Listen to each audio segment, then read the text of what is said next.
আমরা বল বা ফোর্স অতটা বলবো। হ্যাঁ, দেখো তামিম এখনো ঘুম থেকে করতে পারে নাই, তাই না? কেন বলো তো? কারণ তামিম চাচ্ছে, সে এখন খুব একটা কমফোর্ট জোনে আছে, সে ঘুমায় আছে, খুব আরাম ঘুমাতে। তো ও চাচ্ছে যে যে অবস্থায় আছে ও যেন সেই অবস্থায় থাকে। হ্যাঁ, দেখ, মানে আমাদের জীবনের প্রত্যেকটা স্টেপে আমাদের জড়তাকে ফেস করতে হয়, ইনার্শিয়া। তার মানে হলো কোনো বস্তু বা কোনো কিছু যে অবস্থায় আছে সেই অবস্থায় থাকতে চাওয়ার যে প্রবণতা, এটাকে আমরা কি বলবো? জড়তা। আমি প্রশ্ন করব, তাহলে জড়তা মানে কি? কোনো বস্তু যে অবস্থায় আছে সেই অবস্থায় থাকতে চাওয়ার প্রবণতা। দেখো, এই যে এখানে একটা চিপি তোমরা দেখতে পাচ্ছ না? চিপিটার এখন এইরকম শেপ আছে না একটা, বাট আমি যখন এটাকে এই যে টান দিছি, খেয়াল করো, এটা আবার আগের অবস্থায় ফিরে আসছে। হ্যাঁ, এখানে দুইটা বিষয় আমরা আলোচনা করতে পারি, একটা হচ্ছে ইলাস্টিসিটি বা স্থিতিস্থাপকতা, আর একটা হচ্ছে ইনার্শিয়া বা জড়তা। এই যে এটা কেমন এই অবস্থায় আছে, আমি টান দিয়ে শেপটা পরিবর্তন করলাম, ছেড়ে দিয়ে আবার আগের অবস্থায় ফিরে যাওয়ার চেষ্টা করতেছে, এটা একটা কি? ইনার্শিয়া বা জড়তার উদাহরণ বলতে পারো। যখন আমরা, এটা একটা গাড়ি, গাড়ির মধ্যে আমরা স্বাভাবিক অবস্থায় যখন বসে থাকি তখন আমরা থাকি এরকম, বাট যখনই হঠাৎ করে গাড়িটা চলতে শুরু করে, হঠাৎ করে যখন গাড়িটা চলতে শুরু করে, গাড়িটা স্থির মানে আমরাও স্থির।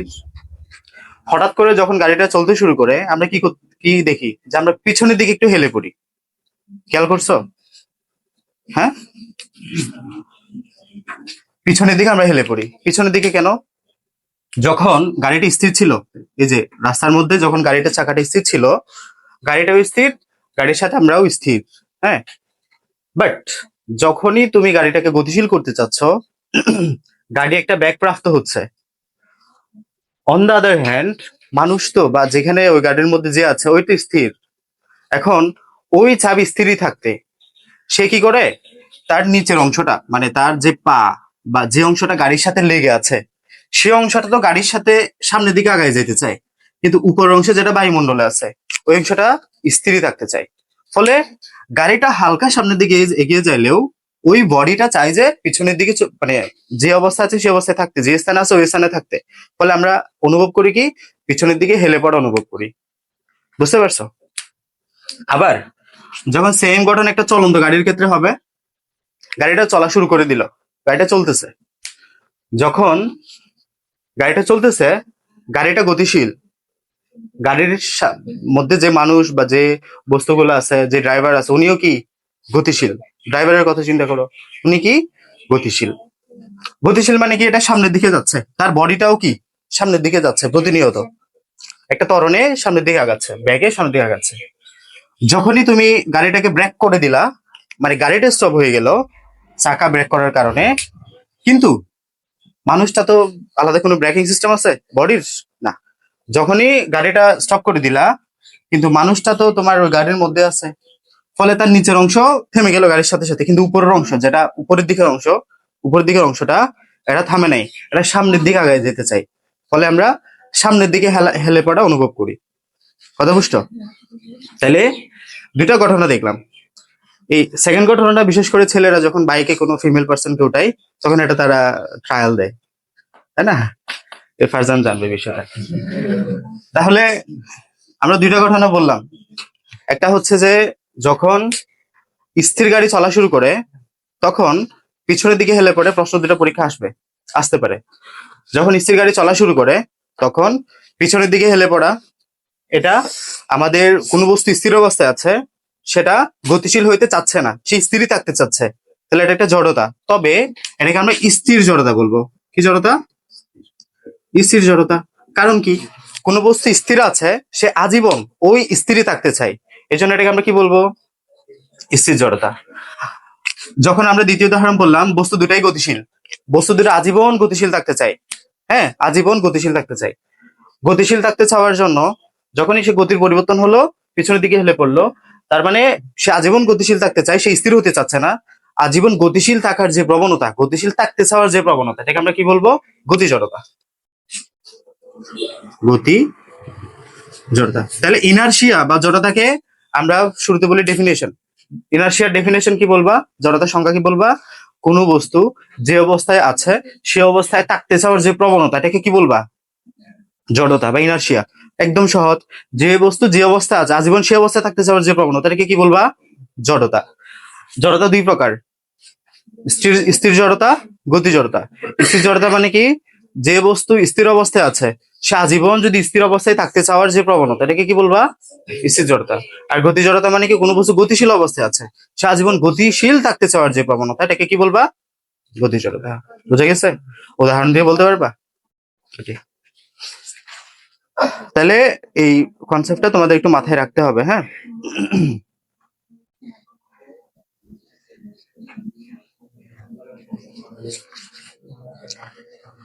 তো দেখো, আমরা এই জড়তা থেকে বলের কনসেপ্টে যাইতে পারি। জড়তা থেকে আমরা বলের ভিতরে ঢুকতে পারি, বল বা ফোর্স। দেখো, বল মানে হলো যেটা জড়তার পরিবর্তন ঘটায়। একদম যদি বেসিক কনসেপ্ট থেকে তুমি বুঝো, বল মানে কি? যেটা জড়তার পরিবর্তন ঘটায়। দুইটা কথা, যেটা বলের জড়তার পরিবর্তন ঘটায় কিংবা ঘটাতে চাই। হ্যাঁ, দুইটা। একটা হচ্ছে যখন জড়তার পরিবর্তন ঘটায় বা ঘটাতে চাই, এটা হচ্ছে বল। তাহলে বল মানে কি বুঝতেছো? যেটা জড়তার পরিবর্তন ঘটায় বা ঘটাতে চাই। লাইকলি দ্যাট, যে আমি ওই স্থির অবস্থা আছে, আমি ওকে ধাক্কা দিলাম, গতিশীল হইলো। হ্যাঁ, এটা কি? আমি কিছু একটা দিলাম, এর অবস্থানের পরিবর্তন হয়েছে না? আমি ধাক্কা দিলাম, হয়েছে? চেঞ্জ হয়েছে, জায়গাটা চেঞ্জ হয়েছে। তার মানে এই ক্ষেত্রে আমার ফার্স্ট উদাহরণে আমি যখন বল দিলাম, তার গতি বা জড়তার পরিবর্তনটা করে ফেলছে, হয়েছে। আর দ্বিতীয়টা হলো আমি বল দিলাম কিন্তু হয় নাই, করতে চাইছে। তাহলে যখন বল মানে কি? যা প্রয়োগে কোনো বস্তুর ব্যাগের পরিবর্তন হয় কিংবা পরিবর্তন করতে চাই। ওই স্থির অবস্থায় ছিল, আমি ধাক্কা দিয়ে গতিশীল করলাম, করলো।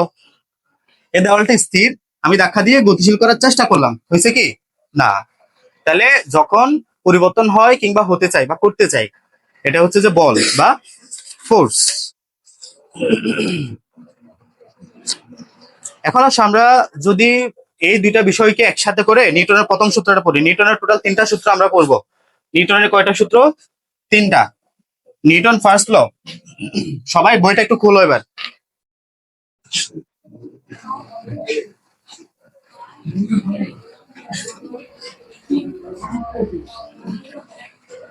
দেখো, নিউটনের প্রথম সূত্র কি বলছে? বল প্রয়োগ না করলে, বল মানে কি বুঝছো? যেটা বস্তুর ব্যাগের পরিবর্তন ঘটাতে চায় বা ঘটায়। যেমন এই যে কোন একটা গাড়ি আমার দিকে তেড়ে আসতেছে, গাড়ি সাইকেল ধরতে পারো, আমি তাকে থামাই দিলাম, আমি কিছু একটা তো দিলাম, তার জন্য সে থেমে গেল, এটা হচ্ছে বল। বুঝছো? আবার এটা হচ্ছে গতিশীল ছিল, আমি ব্যাক কি করে দিলাম, জিরো করে দিলাম, তাহলে ব্যাগের পরিবর্তন ঘটাইলো না। আরেকটা হচ্ছে যে সাইকেল আমার এদিকে চলে যাচ্ছে, আমি ঘুরে আরেকটু ঠেলা দিলাম, তাহলে আরেকটু জোরে যাবে না সামনের দিকে, তাহলে ব্যাগের পরিবর্তনটা করাই দিলাম। ঠিক আছে? তাহলে ব্যাগ কমতেও পারে, বাড়তেও পারে। তাহলে এটা হচ্ছে বল। তো বল প্রয়োগ না করলে, তুমি যদি কোনো বস্তুর উপর বলটা প্রয়োগ না করো, স্থির বস্তু স্থির থাকবে। মানে যে বস্তুটি স্থির আছে, এই রাস্তাটার মধ্যে আমি যদি বাইরে থেকে কোনো বল প্রয়োগ না করি, তুমি 100% গ্যারান্টেড থাকতে পারো এই রাস্তাটা আজীবন এই জায়গায় থাকবে। ঠিক আছে? তাহলে কোনো বস্তুর উপর বল প্রয়োগ না করলে স্থির বস্তু কি থাকবে? স্থির থাকবে। এবং সমবেগে চলমান বস্তু সমবেগে চলতে থাকবে। মানে হলো, যখন কোনো বস্তু গতিশীল হয়, এই যে ফ্যানটা ঘুরতেছে না, এই ফ্যানটা একবার ঘোরা শুরু করছে মানে এটা আজীবন একই বেগে ঘোরার কথা ছিল। আমরা বাস্তবে কিন্তু তা দেখি না। যখন একটা গাড়ি চলে, আমরা কিছুক্ষণ পরে, বা এই যে বস্তুটা দেখো, এটা একটু পরে থেমে যাবে, বাট এটা আলাদা বিষয়। আমরা বিপরীত এতে যাচ্ছি, ঘর্ষণ বল বা এই বলগুলাতে। বাট নিউটনের সূত্র মতে, যে স্থির আছে বাইরে থেকে বল প্রয়োগ না করলে আজীবন স্থির থাকবে। যে চলতে থাকে, যে সমবেগে চলতে আছে, তাকে বল প্রয়োগ না করলে আজীবন সমবেগে চলতে থাকবে। বুঝতে পারছো? এটা হচ্ছে যে নিউটনের প্রথম সূত্র। নিউটনের প্রথম সূত্র বুঝছো? যে বস্তু, কোন বস্তুর উপর বল প্রয়োগ না করলে এটা স্থির বস্তু আজীবন স্থির থাকবে, গতিশীল বস্তু আজীবন সমবেগে চলতে থাকবে, সমবেগে চলমান বস্তু সমবেগে চলতে থাকবে। এটা হচ্ছে নিউটনের প্রথম সূত্র। তাহলে নিউটনের প্রথম সূত্র থেকে আমরা কি পাইলাম? আমরা দেখো, কি বলতেছে? বল প্রয়োগ না করলে। তার মানে কি প্রয়োগ না করলে? বল। তাহলে আমরা এখান থেকে ধরো এটা এইভাবে বলতে পারি ভাষাটা, যেটা প্রয়োগ না করলে স্থির বস্তু স্থির থাকবে, সমবেগে চলমান বস্তু সমবেগে চলতে থাকবে, তাকে বল বলা হয়। আমি বলের জায়গায় কাকে বলছি? যেটা। তাহলে এখান থেকে তুমি বলের একটা সংজ্ঞামূলক ধারণা পাচ্ছ। বলের সংজ্ঞামূলক ধারণা বলছি কি এটা? নিউটনের প্রথম সূত্র থেকে একটা পরীক্ষা আসে আমাদের, এটা এসএসসি, এইচএসসি, এমবিবিএস সব জায়গায় পরীক্ষাটা আসছে। নিউটনের প্রথম সূত্র থেকে কিসের ধারণা পাওয়া যায়? বলের সংজ্ঞামূলক ধারণা। ঠিক আছে, এটা গেল। দ্বিতীয়ত কথা হচ্ছে যে স্থির বস্তু স্থির থাকবে, সমবেগে চলমান বস্তু সমবেগে চলতে থাকবে। তাহলে স্থির বস্তু স্থির থাকতে চাই, সমবেগে চলমান বস্তু সমবেগে চলতে চায়, এটাকে কি বলা হয়? জড়তা বা ইনার্শিয়া। তাহলে জড়তার একটা কনসেপ্ট এখান থেকে পাচ্ছ না? তাহলে আমরা নিউটন ফার্স্ট ল থেকে কয়টা বিষয় জানতে পারি? দুটা। একটা হচ্ছে যে বলের ধারণা পাই, কি পাই? বলের ধারণা পাই। আর একটা হচ্ছে জড়তা বা ইনার্শিয়ার ধারণা পাই। কথা বুঝছো? তাহলে নিউটন ফার্স্ট ল থেকে আমরা কয়টা বিষয় জানতে পারি? দুটা। একটা হচ্ছে বল কি, সেকেন্ড ওয়ান জড়তা কি। বুঝতে পারছো? ওকে, এই বিষয়গুলো তোমাদের বইয়ে বলা আছে, হ্যাঁ, রিডিং দিবা। তোমাদের বইটা আসলে অত সুন্দরভাবে লেখা না, খুবই বাজেভাবে লেখা। ফিজিক্স বই পড়তে তোমরা খুবই বিরক্ত হবা, এই জন্য কনসেপ্টটা বুঝে ফেলো, নিজের মতো করে একবার রিডিং দিও, এর বাইরে কিছুই না। দেখো, এরপরে হচ্ছে নেচার অফ ফোর্স। আমরা যে বল পড়তেছি, আমরা তো এই পৃথিবীতে তো অনেক রকমের বল আছে, আমরা আমাদের চারপাশে কত রকমের বল দেখতেছি। তো আমরা মূলত চার প্রকারের মৌলিক বল নিয়ে পড়বো। বলকে আমরা দুই ভাগে ভাগ করতে পারি, একটা হচ্ছে মৌলিক বল, একটা হচ্ছে যৌগিক বল। দেখো মৌলিক বল মানে কি? মৌলিক শব্দের সাথে তোমরা পরিচিত? মৌলিক বল মানে কি? মানে একদম অরিজিন, সকল বলের অরিজিন হচ্ছে এরা নিজেরাই। আর যৌগিক বল মানে কি? যেটা মৌলিক বল থেকে উৎপত্তি হয়েছে পরবর্তীতে। মানে মৌলিক বল, যৌগিক বল হচ্ছে মৌলিক বলের মানে ডেরাইভেটিভস বলতে পারো। বাট মৌলিক বল হচ্ছে ইউনিক বল, এরা পৃথিবীতে নিজেই স্বতন্ত্র, পৃথিবীতে এরা ইউনিক। এরকম আমরা মৌলিক বল পাবো হচ্ছে টোটাল চারটা। একটা হচ্ছে যে মহাকর্ষ বল। মৌলিক বল কয়টা? চারটা। মহাকর্ষ, তাড়িত চুম্বক বল,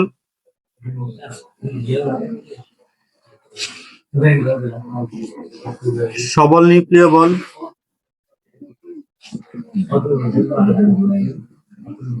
এবং দুর্বল নিউক্লিয় বল।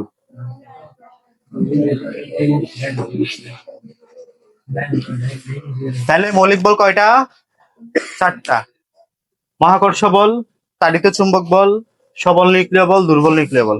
দেখো এই বলগুলো একটু বুঝতে হবে, এগুলো না বুঝলে তুমি মুখস্থ করে গেলে হবে না, এগুলা বুঝতে হবে এখান থেকেই। খেয়াল করো, মৌলিক বল কয়টা? চারটা। কি কি? মহাকর্ষ, তাড়িত চুম্বক, সবল নিউক্লিয়, দুর্বল নিউক্লিয়। পৃথিবীতে এই চারটা ইউনিক বলের বাইরে তুমি কোনো বল পাবা না। তুমি যে বলে চিন্তা করো, ঘুরে ফিরে দেখবা যে এই চারটার উপর ডিপেন্ডেন্ট সবাই, ঘুরে ফিরে সবাই এই চারটার উপর ডিপেন্ড করবে। প্রত্যেকটা বল নিয়ে কিছুটা পড়াশোনা করতে হবে। ফার্স্ট ওয়ান, মহাকর্ষ বল বা গ্র্যাভিটেশনাল ফোর্স। মহাকর্ষ বল কি? দেখো, এই মহাবিশ্বের, ওদেরকে এখন মহাবিশ্ব অধ্যায়টা পড়াচ্ছি, যদি আমি এগুলো জিন্দগিতেও পড়ি নাই, আমি আগে কিছুটা দেখে আসছি, তারপর ওদেরকে পড়াচ্ছি এখন। ভূগোল না? হ্যাঁ ভূগোল। মহাবিশ্বের সংজ্ঞা, মহাকর্ষের সংজ্ঞাটা বা মহাবিশ্বের মধ্যে, পৃথিবীতে মহাবিশ্বের মধ্যে যে কোনো দুইটা বস্তু, ধরো যে M1 এবং M2, মহাবিশ্বের মধ্যে যে কোনো দুইটা বস্তুর মধ্যে যে আকর্ষণ বল, তাকে আমরা মহাকর্ষ বল বলবো। মনে থাকবে, মহাবিশ্বের যে কোনো দুইটা বস্তুর মধ্যে আকর্ষণ বলটাকে কি বলবা? মহাকর্ষ বল। তাহলে এটা কতটুকু এরিয়া জুড়ে বিস্তৃত? পুরো মহাবিশ্ব জুড়ে বিস্তৃত।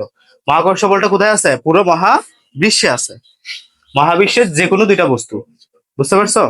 এই যে এ এবং যুবরাজের মধ্যে আকর্ষণ বলটাকে কি বলবা? মহাকর্ষ বল। ডাস্টার এবং জুলকারের মধ্যে আকর্ষণ বলটাকে কি বলবা? মহাকর্ষ বল।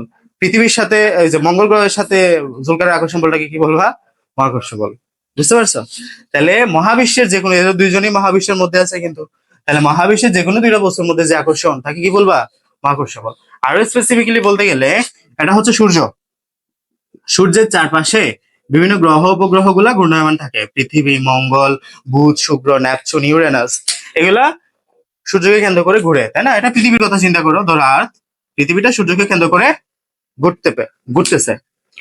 এখন খেয়াল করো, আমি যখন এই যে একটা সুতা, লাইকলি এটা ধরো যে সুতা, সুতার মাথায় আমি কিছু একটা বাঁধলাম, হ্যাঁ, সুতার মাথায় কিছু একটা বাঁধে এটাকে এরকম করে ঘোরাচ্ছি, ওকে, ঘুরতেছে কিন্তু বিষয়টা, ঘুরতেছে না? এই যে এখানে তুমি যখন কোনো কিছুকে ঘোরাচ্ছ এরকম করে, এটা হচ্ছে সুতা, সুতার মাথায় তুমি যখন এরকম করে কোনো কিছু ঘোরাচ্ছ, এই ঘোরানোর জন্য কিন্তু এই যে এখানে যেটা তুমি পাথরটা বাঁধছিলা, এই পাথরটা প্রতি ঘূর্ণনের সময় এদিকে চলে যেতে চাচ্ছিল।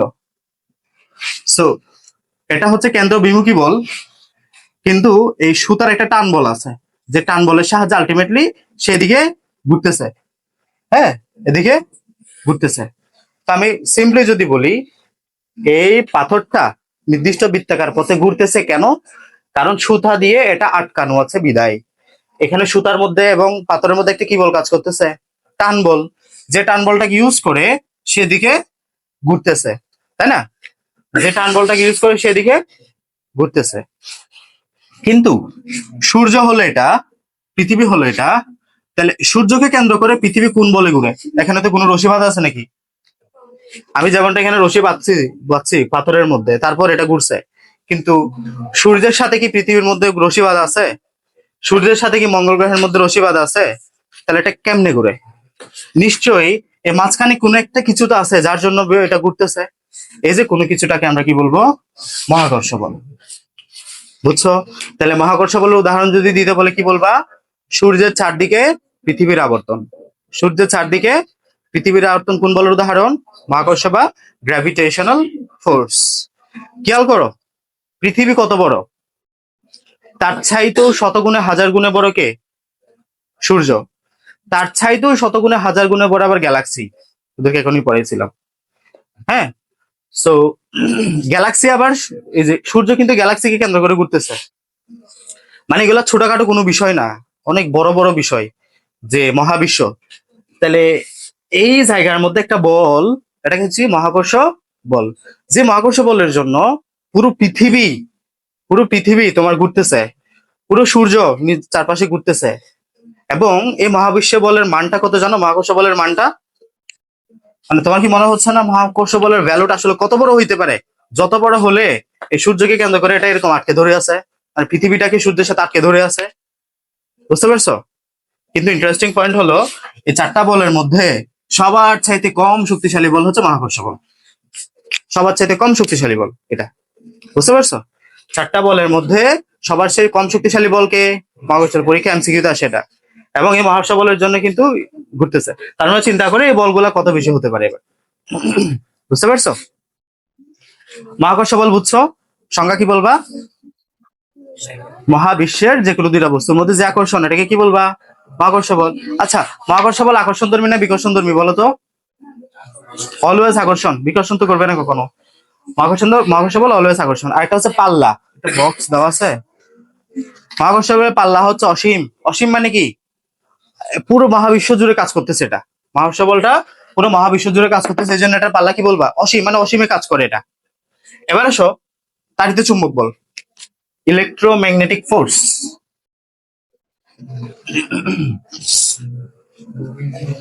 দেখো, আমরা পদার্থের গঠন অধ্যায়টা যখন পড়েছিলাম, নিউক্লিয়াসের এবং পরমাণুর গঠন পড়েছি না? মাঝখানে কি থাকে? Proton plus neutron. এখানে কি থাকে? ইলেকট্রন। দেখো, কনসেপ্ট গুলা বুঝতে হবে, আবারও বলছি, কনসেপ্ট না বুঝলে তুমি বইয়ের ভাষা পড়ে মুখস্থ করে কুলাইতে পারবে না। এত কিছু বুঝে ফেলো, বইয়ের ভাষাটা পড়লে সহজ লাগবে। তাড়িত চুম্বক বল বলতেছি, পরমাণু নিউক্লিয়াসে কি থাকবে? Proton plus neutron. ঘূর্ণায়মান থাকবে কে? প্রোটন কোন চার্জ? পজিটিভ। নিউট্রাল শূন্য, বাদ দাও, হিসাবের বাইরে এটা। Electron negative charge. তো আমি এখনই বললাম যে তুমি বলতেছো এই সুতা দিয়ে যখন কোনো একটা কিছু ঘোরাও তখন সে বৃত্তাকার পথে ঘুরে। আমরা জানি ইলেকট্রনও সেম ভাবে বিভিন্ন কক্ষপথে নিউক্লিয়াসকে কেন্দ্র করে ঘুরে, তাই না? তাহলে এখানে কোনো একটা বল নিশ্চয়ই কাজ করতেছে, যে বলটাকে ইউজ করে নিউক্লিয়াসকে কেন্দ্র করে বিভিন্ন ইলেকট্রন গুলা ঘুরে। এই বলটাকে বলবো তাড়িত চুম্বক বল। বুঝছো? তাড়িত চুম্বক বলের পরিসরটা অনেক বেশি, এটা আলোচনা অনেক। তাড়িত চুম্বক, তড়িৎ কেন, চুম্বক কেন, এগুলো বিস্তারিত পড়াশোনা আছে, এগুলো এইচএসসি তেও খুব একটা কম আছে।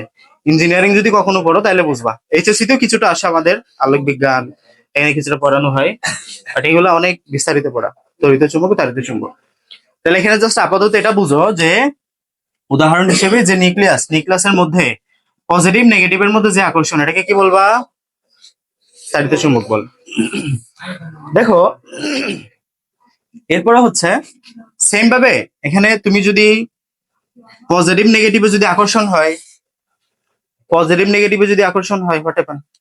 এরকম কেন মুখ এরকম করে রাখছে কেন? পজিটিভ নেগেটিভে যদি আকর্ষণ হয়, আমরা জানি বিপরীতধর্মী চার্জে কি হয়? আকর্ষণ হয়। তাহলে নেগেটিভ নেগেটিভ কি হবে? বিকর্ষণ। সমধর্মী চার্জ পরস্পরকে কি করে? বিকর্ষণ করে। বিপরীতধর্মী চার্জ পরস্পরকে কি করে? আকর্ষণ করে। এগুলো কখনোই বলা যাবে না। পজিটিভ পজিটিভ পরস্পর কি করে? বিকর্ষণ করে। তাহলে তাড়িৎ চুম্বক বল মানে কি? দুটো চার্জিত বস্তুর মধ্যে যে আকর্ষণ বল, চার্জিত, কে একজন পজিটিভ হবে কে একজন নেগেটিভ হবে, কিংবা পজিটিভ পজিটিভ হতে পারে কিংবা নেগেটিভ নেগেটিভ হতে পারে, তাদের মধ্যে যে আকর্ষণ বা বিকর্ষণ, এটাকে আমরা কি বলবো? তাড়িৎ চুম্বক বল। এবং তাড়িৎ চুম্বক বল আকর্ষণধর্মী শুধু না, বিকর্ষণধর্মীও হইতে পারে। বুঝছো? তাহলে চার্জিত বস্তুর জন্য যে আকর্ষণ বল, এটাকে আমরা কি বলবো? এই যে ধরো আমি একটা কলম নিলাম, তো আমরা ছোটবেলায় এগুলো স্কুলে খেলাধুলা করছি, তো এই যে ধরো এটা হচ্ছে, এটা নিলাম, তো এই যে এর মধ্যে দিলাম, হালকা করে একটু উপরে উঠে আসতে চাই, তোমরা কি চেষ্টা করছো কখনো? এখনই করতে পারো যে চুলের মধ্যে একটা ঘষা দিবা, ঘষা দিয়ে এটাকে ইয়ে করবা, দেখবা যে এটা আকর্ষণ করতেছে। কেন ঘটনা করতেছে? যখনই তুমি কলমটাকে চুলের মধ্যে ইয়ে করলা, চুলে তেল থাকলে আরো ভালো হয়, যখন ইয়ে করবা তখন এখানে ইলেকট্রন আদান প্রদান হয়, চুলের সাথে এই কলমের ইলেকট্রন আদান প্রদান হয়ে কে একজন পজিটিভ হয় একজন নেগেটিভ হয়। যখন এই কাগজের সংস্পর্শে আসলা তখন এটাকে আকর্ষণ করে। বুঝতে পারছো? তাহলে এটা একটা কোন বলের উদাহরণ? তাড়িৎ চুম্বক বলের উদাহরণ। এরপরে দেখো সবল নিউক্লিয় বলের কনসেপ্টটা আর একটু মানে জটিল আর কি, খেয়াল করো। দেখো একটা নিউক্লিয়াসের মধ্যে কি থাকে? Proton plus neutron. নিউক্লিয়াসের মধ্যে কি থাকে? Proton plus neutron. তা আমি একটু আগে তো বললাম প্রোটন কোন চার্জ? পজিটিভ। আবার পজিটিভে কি করবে? বিকর্ষণ।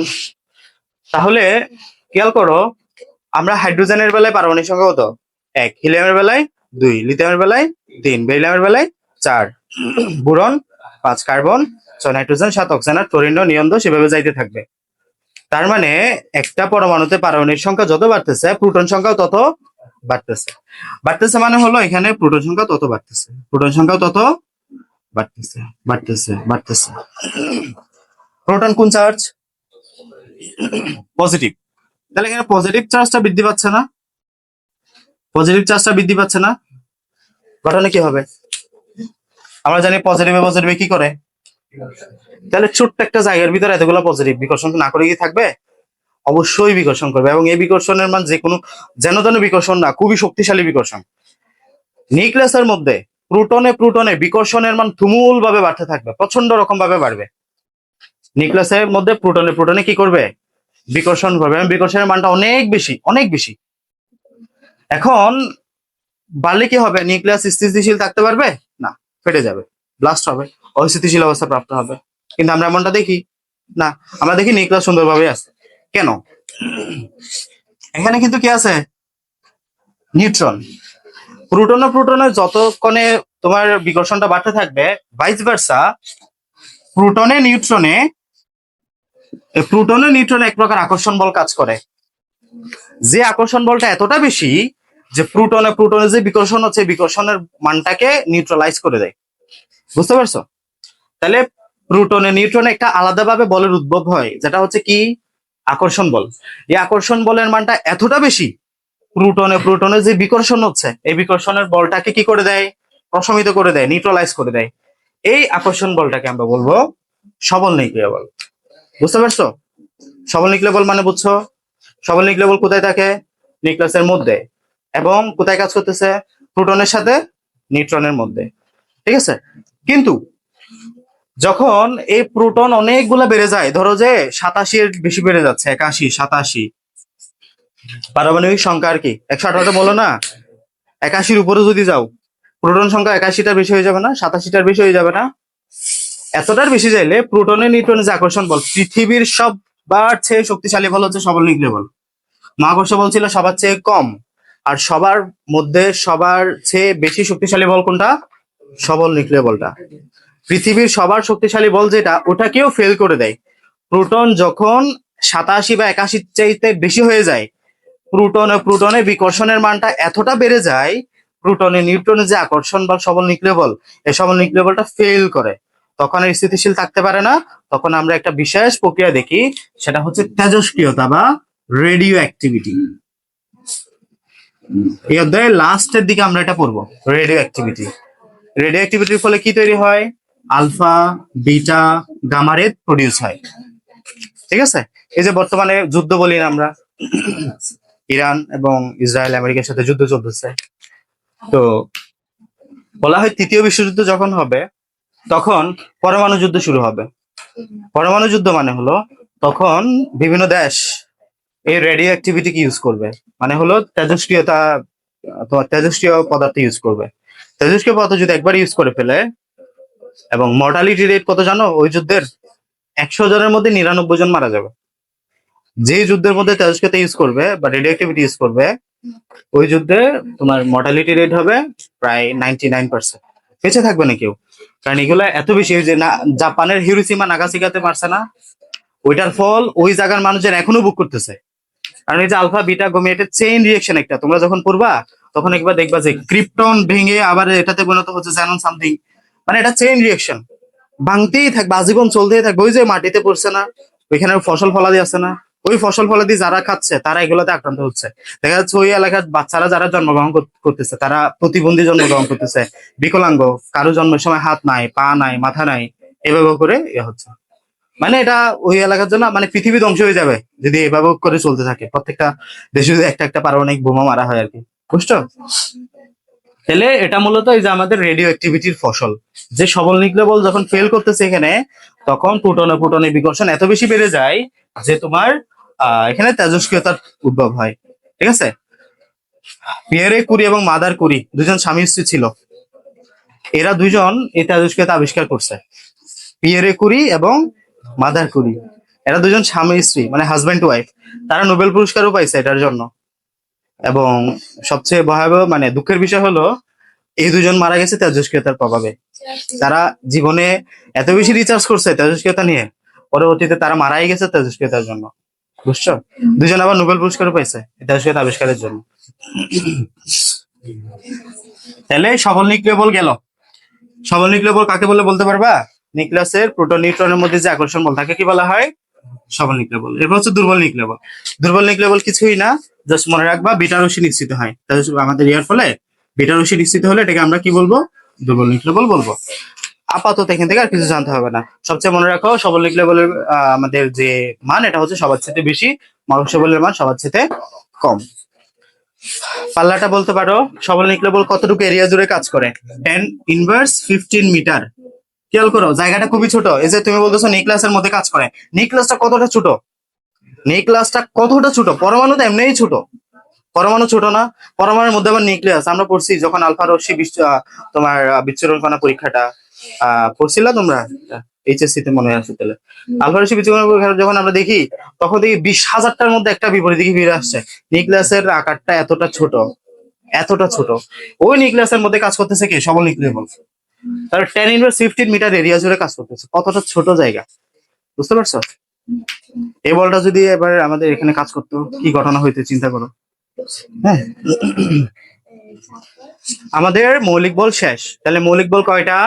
4টা। কি কি? মহাকর্ষ বল, তাড়িত চুম্বক বল। আমি পড়া ধরবো এখন। মহাকর্ষ বল, তাড়িত চুম্বক, আমি যা বলতেছি এগুলাই ধরবো। মৌলিক বল কয়টা? 4টা। মহাকর্ষ বল, তাড়িত চুম্বক বল, দুর্বল নিউক্লিয় বল, সবল নিউক্লিয় বল। মহাকর্ষ বল কি? মহাবিশ্বের যে কোনো দুইটা বস্তুর মধ্যে যে আকর্ষণ, এটাকে কি বলবা? মহাকর্ষ বল। উদাহরণ বলতে বললে কি বলবা? সূর্যের সাথে, সূর্যকে কেন্দ্র করে পৃথিবীর ঘূর্ণন মহাকর্ষ বলের ফসল।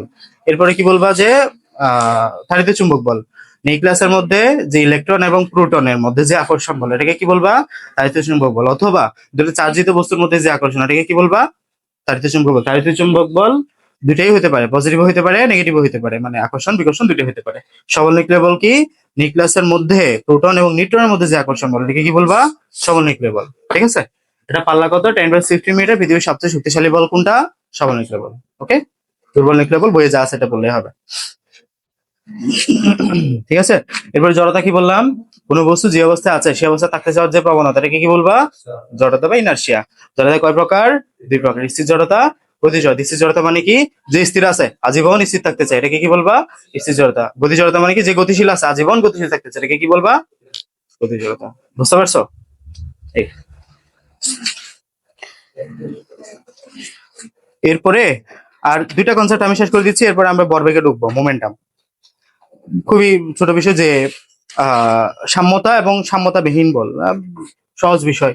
ধরো এই যে, এই তুমি এর হাত ধরে টানো, টানো, তুমি এর হাত ধরে টানবা। এই যে ধর আমি ট্রেন এদিকে নিয়ে আসলাম, কিন্তু বল কয় দিকে দিছে? এদিকেও বল দিছে, এদিকেও বল দিছে, কিন্তু চলে আসছে কোন দিকে? তার মানে কি আমি বেশি জোরে বল দিছি না? এটা কি বল? অসাম্য বল, সাম্যতাহীন বল, বা হ্যাঁ সাম্যতাবিহীন বল। বুঝছো? মানে দুই দিকে বলের পরিমাণ কি না? একই না। ধরো এটা একটা বস্তু, এই বস্তুটি এদিকেও টানতেছে এদিকেও টানতেছে, F1 এবং F2। যদি কখনো F1 এবং F2 হয়, is there change of M S? এখানে কিন্তু এস এর কোনো চেঞ্জ হবে? আবার দূরত্বের কোনো চেঞ্জ হবে না। এটা কোনো সরণই হবে না। এটা যে অবস্থায় আছে অবস্থানটা কি থাকবে? একই থাকবে। বাট যখনই F1 বেশি হয়ে যাবে তখন এটা এদিকে চলে যাবে, যখন F2 বেশি হয়ে যাবে তখন এদিকে চলে যাবে। বুঝতে পারছো? আর হচ্ছে সাম্য বল এবং অসাম্য বল ইত্যাদি। শেষ। এরপর আমরা ভরবেগ, নতুন কনসেপ্ট শুরু করতেছি।